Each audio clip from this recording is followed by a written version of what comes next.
ಒಂದೆಡೆ ಬಿಜೆಪಿ ಲೋಕಸಭೆ ಚುನಾವಣೆಗೆ ಟಿಕೆಟ್ಗಳನ್ನು ಘೋಷಣೆ ಮಾಡಿದೆ. ಮತ್ತೊಂದು ಕಡೆಯಲ್ಲಿ ಮೈತ್ರಿ ಟಿಕೆಟ್ ಬಗ್ಗೆ ಮಾತುಕತೆ ನಡೀತಾ ಇದೆ. ಈ ನಡುವೆ ಲೋಕಸಭಾ ಚುನಾವಣಾ ಪ್ರಚಾರಕ್ಕೆ ಬಿಜೆಪಿ ಜೆಡಿಎಸ್ ದೋಸ್ತಿ ನಾಯಕರು ಸಜ್ಜಾಗ್ತಾ ಇದ್ದಾರೆ.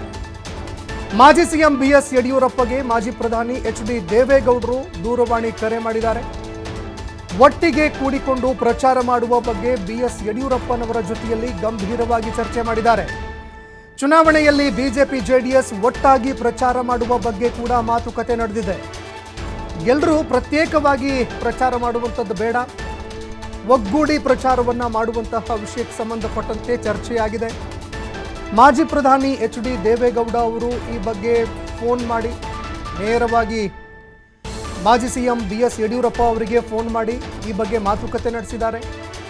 ಒಂದೆಡೆ ಬಿಜೆಪಿಯ ಟಿಕೆಟ್ ಘೋಷಣೆಯಾಯಿತು, ಮತ್ತೊಂದೆಡೆಯಲ್ಲಿ ಜೆಡಿಎಸ್ ಹಾಗೂ ಬಿಜೆಪಿ ಮೈತ್ರಿ ಟಿಕೆಟ್ ವಿಚಾರಕ್ಕೆ ಸಂಬಂಧಪಟ್ಟಂತೆ ಕೂಡ ಒಂದೆಡೆ ತಯಾರಿ ಕೂಡ ನಡೀತಾ ಇದೆ, ಮಾತುಕತೆಗಳು ನಡೀತಾ ಇದ್ದಾವೆ. ಆ ಟಿಕೆಟ್ ಕೂಡ ಘೋಷಣೆ ಆಗಬೇಕಾಗಿದೆ. ಇದೇ ಸಂದರ್ಭದಲ್ಲಿ ಮಾಜಿ ಸಿಎಂ ಬಿಎಸ್ ಯಡಿಯೂರಪ್ಪಗೆ ಮಾಜಿ ಪ್ರಧಾನಿ ದೇವೇಗೌಡ ಅವರು ಫೋನ್ ಮಾಡಿದ್ದಾರೆ. ಕರೆ ಮಾಡಿ ಲೋಕಸಭೆ ಚುನಾವಣೆಗೆ ಸಂಬಂಧಪಟ್ಟಂತೆ ಹೊಂದಾಣಿಕೆ ಯಾವ ರೀತಿಯಾಗಿ ಇರಬೇಕು, ಅದೇ ರೀತಿಯಾಗಿ ಏನೇ ಪ್ರಚಾರ ಕಾರ್ಯಗಳನ್ನು ಮಾಡಿದರೂ ಕೂಡ ಒಬ್ಬರನ್ನು ಬಿಟ್ಟು ಮತ್ತೊಬ್ಬರು ಪ್ರಚಾರ ಕಾರ್ಯವನ್ನು ಮಾಡುವಂಥದ್ದು ಬೇಡ, ಏನೇ ತಂತ್ರಗಾರಿಕೆ ಇದ್ದರೂ ಕೂಡ ಏನೇ ಪ್ರಚಾರ ಇದ್ದರೂ ಕೂಡ ಜೊತೆಗೆ ಕೂಡಿ ಪ್ರಚಾರವನ್ನು ಮಾಡೋಣ ಅನ್ನುವಂತಹ ಒಂದು ವಿಷಯಕ್ಕೆ ಸಂಬಂಧಪಟ್ಟಂತೆ ಗಂಭೀರವಾಗಿ ಚರ್ಚೆ ನಡೆದಿದೆ.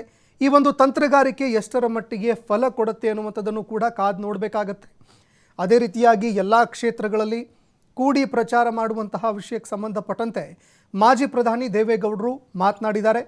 ಆದರೆ ಇದು ಎಷ್ಟರ ಮಟ್ಟಿಗೆ ಎರಡೂ ಪಕ್ಷಗಳ ಮೈತ್ರಿ ಪಕ್ಷಗಳ ಒಂದು ಕೈ ಹಿಡಿಯತ್ತೆ ಅನ್ನುವಂಥದ್ದನ್ನು ಕಾದು ನೋಡಬೇಕಾಗತ್ತೆ.